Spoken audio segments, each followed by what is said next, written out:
உலகம் முழுவதும் வாழக்கூடிய ஆஸ்ட்ரோ பக்தி டாக்ஸ் நேயர்கள் அனைவருக்கும் உங்கள் தாம்பரம் ஸ்ரீ வாராகி ஈசனேசன் சுவாமியுடைய நல்லாசிகள், வாழ்த்துக்கள்.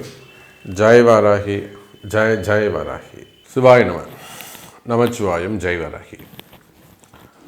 உலகம் முழுவதும் வாழக்கூடிய நண்பு பக்தர்களே, முக்கியமான தலைப்பு. எப்பொழுதுமே 2.5 வருஷத்துக்கு ஒரு வாட்டி, இல்லை 30-36 மாதங்களுக்கு ஒரு வாட்டி வான் மண்டலத்திலே ஒரு அதிசயம் நிகழும். அது என்ன? கிரகங்கள் எல்லாம் ஒரே நேர்கோட்டில் அமைவது. இப்போது அறிவியல் வளர்ந்து போச்சு, சயின்ஸ் வளர்ந்து போச்சு. இப்போ நிறைய டிவிகளில், தொலைக்காட்சிகளில், செய்தி சேனல்களில் கூட இஸ்ரோ மூலமாகவோ அல்லது வானிலை ஆராய்ச்சி மூலமாகவோ அதை எடுத்து காமிக்கிறாங்க. இத்தனை கிரகங்கள் ஒரே நேர்கோட்டில் வருது, டெலஸ்கோப்பில் பாருங்கள் அப்படின்னு சொல்கிறாங்க. எந்த டெலஸ்கோப்பும் இல்லாமல் 4, 6, 10, 10, 3 போச்சுன்னா மீதி 7 அப்படின்னு கணக்கு போட்டு நம்முடைய ரிஷிகள், நம்மளுடைய முன்னோர்கள், நம்மளுடைய ஜோதிட வல்லுநர்கள், நம்மளுடைய தாத்தா பாட்டி என்ன செஞ்சுருக்காங்க? இந்த பஞ்சாங்கத்தை அடிப்படையாக கொண்டு இத்தனாம் தேதி, இத்தனை நாள், இத்தனை நிமிஷம் இந்த கிரகங்கள் ஒரே நேர்கோட்டில் வரும்னு போன வருஷமே எழுதி வச்சுட்டு போயிட்டாங்க. அப்போ வான்மண்டலத்தில் ஒரு அதிசயம் நிகழ்கிறது. இதுதான் தலைப்பு. வான்மண்டலத்தில் ஒரு அதிசயம் நிகழ்கிறது.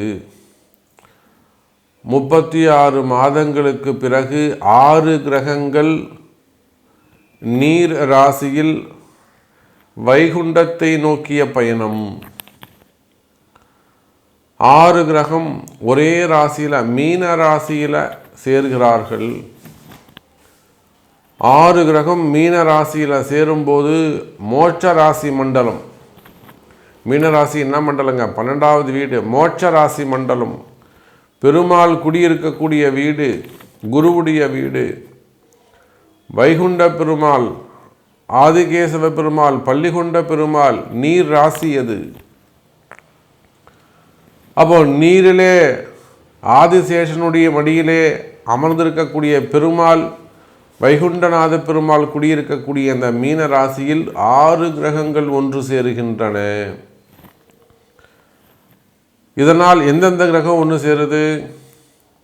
முதல்ல சூரியன், சந்திரன், சுக்கிரன், சனி, புதன், ராகு.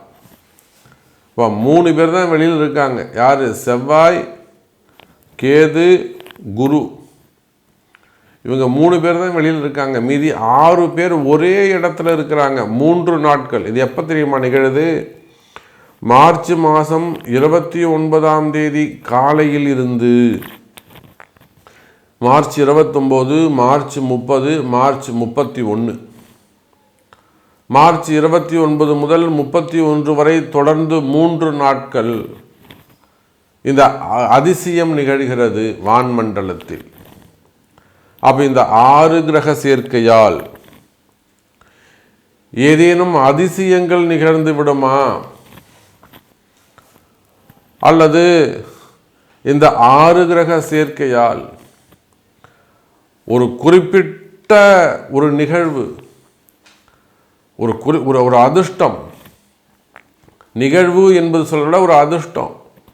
ஏன்னா மாத பலன்கள் பார்க்குறோம், வார பலன்கள் பார்க்குறோம், தினசரி பலன்கள் பார்க்குறோம், வருட பலன்கள் பார்க்குறோம், பயிற்சி பலன்கள் பார்க்குறோம். இவ்வளோ பலன்களையும் பார்த்து அதிலெல்லாம் நடக்காத ஒரு விஷயம். எல்லா பலனும் பார்த்துட்டேன் சாமி, எனக்கு இந்த கடன் ஓயவே இல்லை, எல்லா பலனும் பார்த்துட்டு கேட்டுட்டேன், எனக்கு வேலை கிடைக்கல, எல்லா பலனும் பார்த்துட்டேன், எனக்கு கல்யாணம் ஆகலை, எல்லா பலனும் பார்த்துட்டேன் கேட்டுட்டேன், எனக்கு தொழில் செட் ஆகலை, நாளைக்கு வீடு விற்க போது காப்பாற்ற முடியல. அப்போது ஏதாலும் நடக்காத மாத பலன்களால், வருட பலன்களால், பயிற்சிகளால் நடக்காத ஒரு சில விஷயங்கள். சனி பயிற்சி நடக்க போகுது, குரு பயிற்சி நடக்க போகுது, ராகு கேது பயிற்சி நடக்க போகுது. இந்த பெயர்ச்சிகளில் எல்லாம் நடக்காத ஒரு சில விஷயங்கள்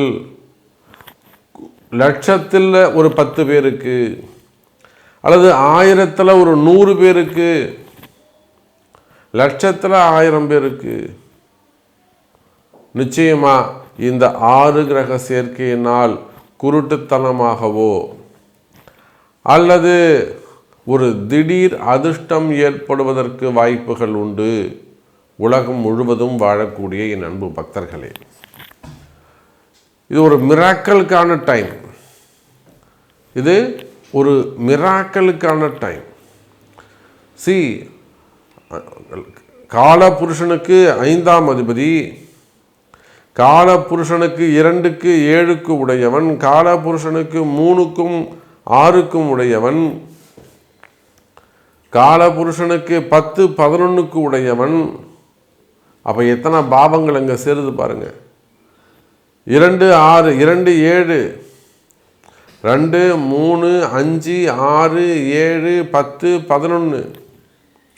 அப்போ இந்த பாவங்கள் எல்லாம் ஒரே இடத்துல சேருகின்ற பொழுது, அதுவும் யார்கிட்ட? குருவுடைய வீட்டில் அற்புதமான முறையில் இந்த 6 கிரக சேர்க்கை வேலை செய்ய போது உங்களுக்கு என்ன ஏதாவது ஒரு விஷயம் நடக்குமா அப்படிங்கிறத பார்த்து விடலாம். வாருங்கள். மிதுன ராசி அன்பர்களே, 6 கிரக சேர்க்கை மிதுன ராசிக்கு நல்ல யோகத்தை தருகிறது. குறிப்பாக மிதுன ராசின்னு சொல்லிட்டாலே பலவிதமான பிரச்சனைகள், அதிலும் குறிப்பாக நிறைய ஏமாற்றங்கள், வெளியில் சொல்ல முடியாத பிரச்சனைகள் நம்முடைய மிதுன ராசி அன்பர்களுக்கு. பிஸ்னஸ் சிறப்பாக இருக்கும், வருமானம் சிறப்பாக இருக்கும், குடும்பம் நிம்மதியாக இருக்கும், எல்லாம் நல்லா போயிட்டுருக்கும். ஏதாவது ஒரு இடத்துல போய் ஏமாந்துட்டு வந்துடுவாங்க. ஒன்றும் இல்லை, சாதாரணமாக வீட்டுக்கு வேலை செய்ய ஒரு பிளம்பர் நம்மளை ஏமாற்றிட்டு போவான். ஒரு இபி ஒர்க்குன்னு மொத்தம் வருவான், அவன் நம்மளை ஏமாற்றிட்டு போவான். ஏதாவது ஒரு பொருள், ஒரு காரை சர்வீஸ் கொடுவீங்க, அங்கே போய் ஒரு பெரிய பில்லு வந்துடும். இப்படியெல்லாம் மிதுன ராசி என்பர்களே உங்களுக்கு இருந்து வரக்கூடிய பிரச்சனைகள், அந்த பிரச்சனைகள் எல்லாம் விலகக்கூடிய அற்புதமான தருணம். இன்னும் சொல்லப்போனால் மிதுன ராசி நேயர்களே, இந்த 6 கிரக சேர்க்கையால் நடக்காத ஒரு சில விஷயங்கள் நடக்கக்கூடிய வாய்ப்பு ஏற்படுகிறது. ஏதோ ஒரு விஷயம் நடக்கணும்னு நீங்கள் ரொம்ப நாளாக எதிர்பார்த்து காத்திருக்கீங்க. ஏதோ ஒரு விஷயம், அது பணங்காசு சம்மந்தப்பட்டதாக இருக்கலாம், காசு பணம் சம்மந்தப்பட்டதாக இருக்கலாம், அல்லது ரொம்ப நாள் வழக்குகளாக இருக்கலாம், முடியாத பிரச்சனைகளாக இருக்கலாம், எதிர் வீடாக இருக்கலாம், அக்கம் பக்கத்தில் வரக்கூடிய பிரச்சனைகளாக இருக்கலாம், போட்டி பொறாமைகளாக இருக்கலாம், அல்லது உறவு முறைகளில் சொந்தக்காரங்களால் வரக்கூடிய பிரச்சனைகளாக இருக்கலாம், அல்லது பெண்களால் வரக்கூடிய தொந்தரவுகள், வீண்பழி அவமானங்கள். ஒரு சில மிதுன ராசி என்பர்களுக்கு பெண்கள் எதிரிகளாகி விடுவார்கள். அது அம்மாவாக இருக்கலாம், மனைவியாக இருக்கலாம், சகோதர சகோதரிகளாக இருக்கலாம், மாமியாராக இருக்கலாம், வேலை செய்கிற இடத்துல உயர் அதிகாரிகளாக இருக்கலாம், வேலை செய்கிற இடத்துல படிக்கக்கூடிய பிள்ளைகளாக இருக்கலாம். ஸோ ஒரு சில இடங்களில் பெண்களால் வரக்கூடிய தொந்தரவுகள், அல்லது வேறு ஏதேனும் ஒரு வீண்பழி அவமானங்கள், செய்யாத குற்றங்களுக்கான தண்டனைகள், இது போன்ற கடுமையான கஷ்டங்கள் இருக்குமே. ஆனால் அதாவது வீண்பழி அவமானம், செய்யாத குற்றங்களுக்கான தண்டனைனா அப்போ அந்த மிதுனராசி அன்பருடைய நிலைமை எப்படி இருக்கும்? வெளியில் சொல்ல முடியாத ஒரு விஷத்தன்மையாக இருக்கும், மனசில் ஒரு குழப்பமாக இருக்கும், மனசில் ஒரு பயமாக இருக்கும், மனசில் நிம்மதி இல்லாமல் இருக்கும். இதை போல தீர்க்க முடியாத பிரச்சனைகள், துறை ரீதியான நடவடிக்கைகளாக இருக்கலாம், உங்கள் மேலே ஏதாவது என்கொயரி நடந்துக்கிட்டு இருக்கலாம், இல்லை ஏதேனும் உளவுத்துறை, அது வேறு ஏதேனும் உங்களை மேலே ரைடு அந்த மாதிரி இல்லது ஒரு டிபார்ட்மெண்ட் வைஸ் நடக்கக்கூடிய என்கொயரிகளாக இருக்கலாம், வேலை செய்கிற இடத்துல இருக்கக்கூடிய பிரச்சனைகளாக இருக்கலாம். இன்னும் சொல்லப்போனால் ஒரு சில இடங்களில் சிறை தண்டனைகள், வம்பு வழக்குகள் போட்டு எப்பயோ 10 வருஷம் 12 வருஷம் முன்னாடி நடந்த ஒரு சப்ஜெக்டாக இருக்கும், இப்போ அதற்கான தண்டனை காலங்களாக இருக்கும், ஜாமீனுக்கு சம்மந்தப்பட்டதாக இருக்கும். அப்போ இது வந்து நீங்கள் அப்பீல் பண்ணக்கூடிய ஒரு விஷயம் சப்ஜெக்டாக இருக்கும். அப்போ மிதுன ராசின்னு சொல்லிட்டா இந்த 6 கிரக சேர்க்கையால் இதுவரை தீர்க்கப்படாத ஒரு சில விஷயங்கள், இதுவரையிலும் இதுக்கு ஒரு முடிவே எனக்கு கிடைக்கல, நான் போராடிக்கிட்டே இருக்கேன், இதுக்கு ஒரு முடிவு கிடைக்குமா, அல்லது இந்த முடிவு நமக்கு ஃபேவரபுளாக இருக்குமா, நான் இந்த பிரச்சனையை விட்டு வெளியில் வர முடியுமா அப்படின்னு கேட்பீர்களேயானால் மிதுன ராசி என்பர்களே, இந்த 6 கிரக சேர்க்கை அந்த அதிசயத்தை செய்யும். அப்போ ஒரு வரியில் சொல்ல வேண்டும் என்று சொன்னால் இந்த 6 கிரக சேர்க்கையால் நிச்சயமாக ஒரு சில இடங்களில் ஒரு சில மிதுன ராசி அன்பர்களுக்கு யாரெல்லாம் பிரச்சனையில் இருக்கீங்களோ, யாரெல்லாம் கஷ்டத்தில் இருக்கிறீங்களோ அவங்களுக்கெல்லாம் அதிசயங்கள் நிகழக்கூடிய அற்புதமான வாய்ப்பு நிகழ்கிறது. மிதுன ராசி அன்பர்களே, அன்பார்ந்த கடகராசி அன்பர்களே, 6 கிரக சேர்க்கை கடகராசியை பொறுத்தவரையில் எல்லாமே தடையாக உள்ளது. ஒரு மிகப்பெரிய சினிமா துறையில் ஒரு பெரிய உச்ச நடிகர்களோடு சேர்ந்து நடிக்கக்கூடிய ஒரு வாய்ப்பு, உச்சபட்ச நடிகர்களோடு சேர்ந்து நடிக்கக்கூடிய ஒரு வாய்ப்பு, அப்படியெல்லாம் நடித்து ஒரு மார்க்கெட்டில் ஒரு நல்ல இடம் கிடச்சி, ஒரு ஃபெமிலியாரிட்டி கிடச்சி, அங்கீகாரங்கள் கிடைத்து கூட அவங்க அடுத்து ஒரு நல்ல வாய்ப்புகள் கிடச்சி நடித்து, ஆனால் படம் வெளியே வர முடியல, தடை. அப்போ பாருங்கள், கடகராசின்னு சொல்லிட்டாலே அவங்க யாராக இருந்தாலும் பிஸ்னஸ் பண்ணக்கூடியவங்களாக இருக்கலாம், கம்பெனி ஃபேக்ட்ரிஸ் வச்சு நடத்தக்கூடியவர்களாக இருக்கலாம், தொழில் செய்யக்கூடிய சுயமாக தொழில் செய்ய ஓன் பிஸ்னஸ் பண்ணக்கூடியவங்களாக இருக்கலாம், தொழில் செய்யக்கூடியவர்களாக இருக்கலாம், கடைகள் வச்சு நடத்தக்கூடியவங்களாக இருக்கலாம், உலகம் முழுவதும் கடைகள் எல்லாம் வச்சு நடத்தக்கூடியவங்களாக இருக்கலாம். அப்போ எனி பிஸ்னஸ், எந்த தொழில் செய்பவராக இருந்தாலும், சினிமா துறையாக இருக்கலாம், அரசியலாக இருக்கலாம், மீடியா துறையில் இருக்கலாம், சார் கடுமையாக உழைச்சிருப்பாங்க. அப்படி அவங்க கடுமையாக உழைச்சி கூட நல்ல ஹார்ட் ஒர்க் பண்ணியிருப்பாங்க.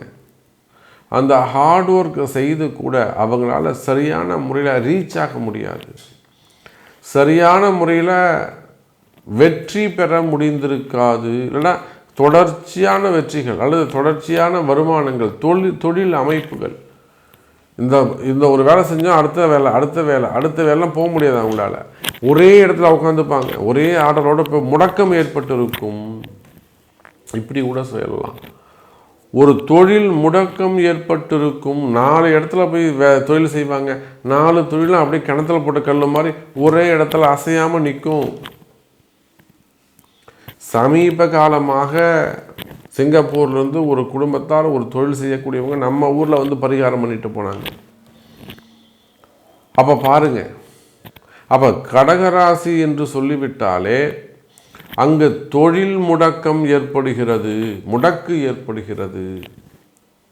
அப்போ இந்த முடக்கு என்ற சொல்லுக்கு என்ன அர்த்தம்னா, எல்லாத்தையும் அப்படியே ஒரு கட்டி போட்டு வைக்கிற மாதிரி, எதையுமே செய்ய முடியாத, நகர்த்த முடியாத வகையில் அமையக்கூடிய அமைப்புக்கு முடக்கு. எதுவுமே நடக்காது, அடுத்த மூமெண்ட்டு போக முடியாது, அடுத்த இடத்துக்கு ஜெயிக்கிறதுக்கு நம்மளால் முயற்சி எடுத்து செயல்பட முடியாது. இதெல்லாம் நடக்கக்கூடிய இடத்துக்கு பேர் தான் முடக்கு. அப்போ நீங்கள் சினிமா துறையாக இருக்கலாம், அரசியல் குடும்பத்தை சேர்ந்தவங்களாக இருக்கலாம், இல்லை அரசியலில் பதவிகளில் இருக்கலாம், பொறுப்புகளில் இருக்கலாம், அரசியல் தலைவர்களாக இருக்கலாம். அப்படி இல்லைன்னு சொன்னாக்கா விவசாயிகளாக இருக்கலாம், பிஸ்னஸ் பண்ணக்கூடியவர்களாக இருக்கலாம், அரசு அதிகாரிகளாக கவர்மெண்ட் ஜாப் செய்யக்கூடியவங்க, ஒரு உயர்ந்த நிலையில் ஒரு நீர்வளத்துறையாக இருக்கலாம், ஒரு நிதித்துறையாக இருக்கலாம், ஒரு மின்சாரத்துறையாக இருக்கலாம், அதே போல் பிடபிள்யூவில் ஒர்க் பண்ணக்கூடியவங்களாக இருக்கலாம், ஒரு எஸ்டிஓ, ஒரு இஇ, அதுக்கு மேலே. அப்போது அரசு அதிகாரிகளாக நீங்கள் இருக்கலாம், அப்போ நீங்கள் எந்த துறையை சேர்ந்தவர்களாக இருந்தாலும், எந்த மாதிரியான வேலை செய்பவராக இருந்தால், பிரைவேட் ஜாப், கவர்மெண்ட் ஜாப், தொழில் அமைப்புகள், ஃபேமிலி மெம்பர்ஸ், குடும்ப பெண்கள், அதாவது சின்ன சின்ன தொழில் செய்யக்கூடிய குடும்ப பெண்கள், ஓன் பிஸ்னஸ் செய்யக்கூடிய பெண்கள், அப்போ எந்த தொழில் செய்பவராக இருந்தாலும், எந்த வேலை செய்பவராக இருந்தாலும், குடும்ப பெண்களாக இருந்தாலும், சைடு பிஸ்னஸ் செய்யக்கூடியவர்கள் யாராக இருந்தாலும் தடைகள் இருக்குமேயானால், நிச்சயமாக உங்களுக்கான தடை என்னன்னு எனக்கு தெரியும், நான் உணர முடியும். நான் சொல்கிறது உங்களுக்கு தான் புரியும். அந்த தடையுடைய வலி, வேதனை என்னன்னு உங்களுக்கு தான் தெரியும். எதுவுமே நடக்க மாட்டேங்குது. அந்த மாதிரியான தடைகள் இருக்குமே ஆனால் இந்த 6 கிரக சேர்க்கையினால் நிச்சயமாக அந்த தடைகள் விலகுவதற்கு ஏதேனும் ஒரு பாயிண்ட் அந்த தடையை எடுத்தாச்சுன்னா குடுகுடுன்னு தண்ணி ஓடி போயிடும். தடைகள் விலகுவதற்கு வாய்ப்புகள் உண்டு. எனதருமை கடகராசி நேயர்களே, நிம்மதி பிறக்கும்.